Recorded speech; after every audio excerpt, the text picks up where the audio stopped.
On February 3, 1904, in Adairsville, Georgia, a boy was born and they named him Charles Arthur Floyd.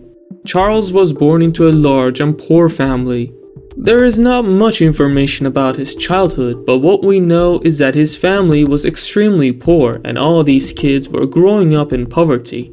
Even though the town they lived in was relatively cheap, they still couldn't make ends meet. Eventually, his parents decided to move with their children to Athens, Oklahoma, a place that was even more affordable than where they were. It's worth mentioning that Athens, Oklahoma is still to this day a very poor and inexpensive town, and there's a reason for that. You should know that Oklahoma has the highest number of tornadoes in the world. When a tornado hits here, it flattens everything. That's why the land is so cheap. Charles is growing up in this family, and as he gets older, he becomes very angry and frustrated. He thinks to himself, why do we have to be so poor? Why does this place we live in have to be so miserable? In a way, he wanted to grow up and do something big with his life, but the right opportunities never came his way, so he ended up turning to crime and started stealing. However, he was committing robberies in a poor, small-town community where everyone knew each other. Because of that, it didn't take long for people to recognize him and for the authorities to catch him. When they arrested him, he had just walked into a bank trying to steal money, but it was such a clumsy and poorly planned robbery that catching him was almost effortless.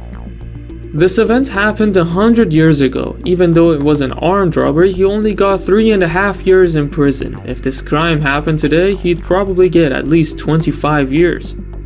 Eventually, he serves his sentence and is released from prison at the age of 26. And what year is it? It's 1930, the year the Great Depression began. So not only is Oklahoma still poor, but the entire United States is now in poverty, even big cities like New York and San Francisco. But during the 3.5 years Floyd spent in prison, he had graduated in a way. He had learned from the other criminals in prison how to operate and carry out his work. He had learned that if he was going to rob a bank, he needed to plan it carefully, not like the last time when he got caught within minutes. He started his work in Ohio. He did research on different banks, considering everything, and figured out the best time and day to strike. He had figured out that there were certain hours when the most cash was kept in the bank. So in Akron, Ohio, he planned his move and walked into a bank, coming out with about $10,000 in cash. Keep in mind this was 1930. During the Great Depression, finding cash was nearly impossible for most people. The $10,000 he walked away with was equivalent to about $170,000 today. After the police investigated the robbery and people described his appearance, he became very famous and earned the nickname Pretty Boy. Those who had seen him said he was very good looking, so from that moment on he became known as Pretty Boy Floyd. Pretty Boy has two meanings in the US. It can refer to a handsome guy, but it can also be used as a slang term for someone who's gay. Because of this, Charles Floyd hated the nickname and felt they were mocking him, especially since newspapers would headline Pretty Boy instead of using his real name Charles Floyd. Anyway, the police figured out who he was, but they didn't know where he was hiding. Still, it only took them 3 days to track him down and arrest him. The police told him, "This time you're finished. It's your second offense, and this time someone got killed during the robbery. They might at least give you 15 years. But the sheriff's office that arrested Floyd was a small station in a rural town. They locked him up in their holding cell, and the plan was to put him on a train and take him to the city for his court hearing. However, no one knows exactly what happened, but somehow inside the moving train his handcuffs came loose and he jumped out the train window while it was still moving. He goes to the place where he had hidden the $10,000. He counts it once, puts it in his pocket, and says to himself, "This money is useless. I need more money." So he goes and buys a tombstone gun. The tombstone gun is a weapon you're surely familiar with if you've seen mafia movies. It's a famous submachine gun that was even used in World War II.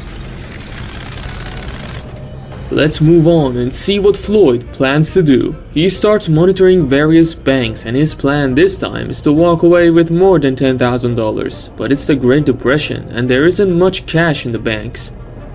So he gets an idea. Since there is not much money, to make his effort worthwhile and not waste his time, he'll do something else at the bank. He'll go straight to the files of the bank's debtors and burn them all right there. At that time, where there was no internet or computers, all the debt of the people were kept in folders stored in the branch's archives. Most of them were individuals who had taken loans from the bank to buy houses and, during this period of depression, couldn't pay their installments. The first bank he went to, he withdrew a few $1,000s and destroyed the people's debt files. After this event, when the story spread through newspapers, they wrote, "Catch this thief," but the people had become his supporters, calling him a hero. They kept praying he wouldn't be caught. Some even called him Robin Hood. If you know John Dillinger, you'll know that Charles Floyd was active in the same exact era, only in a different city. You should know that John Dillinger was given the title of Public Enemy Number 1. Interestingly, before Dillinger earned this title, it actually belonged to Pretty Boy Floyd. However, John Dillinger became much more famous and eventually claimed the Public Enemy Number 1 title. Before John Dillinger, the FBI had given the title of Public Enemy Number 1 to Pretty Boy Floyd and set a $5,000 reward for his capture, dead or alive. They announced that anyone who brought him in would receive $5,000 in cash. However, Dillinger broke Floyd's record. Not only did he become Public Enemy Number 1, but his bounty was also double that of Pretty Boy Floyd's. The FBI declared that anyone who brought Dillinger in, dead or alive, would receive $10,000. Despite being a thief, Charles Floyd was beloved by the public. People adored him. Bank debtors were all praying, if only Charles Floyd would visit the bank in our town too. When Charles saw how much support he had from the people, he was thrilled and decided to expand his operations. He believed that the only ones profiting during the Great Depression were the banks, which was actually true. During that time, banks grew wealthier, while ordinary people became poorer. Floyd hired a few helpers and began hitting various banks in the northeastern United States, erasing people's debts. By then, his work had a purpose. Before robbing a bank, he would first investigate to see if the debt records were stored there. Only after confirming this, he would proceed to take the money. In just 3 years, from 1931 to 1934, Floyd robbed about 20 banks. In all of these banks, there were files full of people's debt records. Many people prayed that the police would never catch him. As we said, the people were praying day and night for him.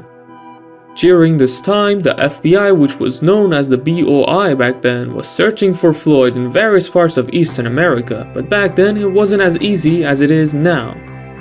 There were no computers, cameras, or mobile phones, and even radios weren't available, so when Floyd left one city, they couldn't get his reports in time. We reach October of 1934. Charles Floyd is in a small village in Ohio when a couple spots him. It seems like this couple didn't have any debts to the bank, because they quickly went to the police and said, "You owe us $5,000 for this tip." The police responded, "We haven't caught him yet. If we do, we'll give you the reward." The police in the village realized they can't handle it themselves, so they quickly notified the BOI. The BOI then sends its agents to the area immediately. The situation became dire as the area in eastern Ohio, which was sparsely populated, was flooded with agents. They were stopping and inspecting all the cars passing through the roads. Finally, on October 22nd, they spotted him in a car. They didn't even try to force Floyd out the vehicle as they were afraid he might shoot them. Instead, they opened fire on the car, and Charles Floyd, or as the people called him, Pretty Boy Floyd, was killed at the age of 30. The couple, who had identified Charles Floyd, went to the BOI and asked for the reward. They were told, "No, you're not entitled to the reward." The BOI explained that while they had alerted them, it was only a few weeks later that they were able to capture him. As a result, they didn't receive any money. It's interesting to note that when Charles Floyd was buried, around 40,000 people showed up at his grave. Despite being in a remote town, people came from other cities as well, which showed just how popular he was. Would you have liked someone like Charles Floyd to come to your town and erase your bank debts? Leave your answer in the comments. If you enjoyed this story, don't forget to subscribe to our channel and activate the notification bell.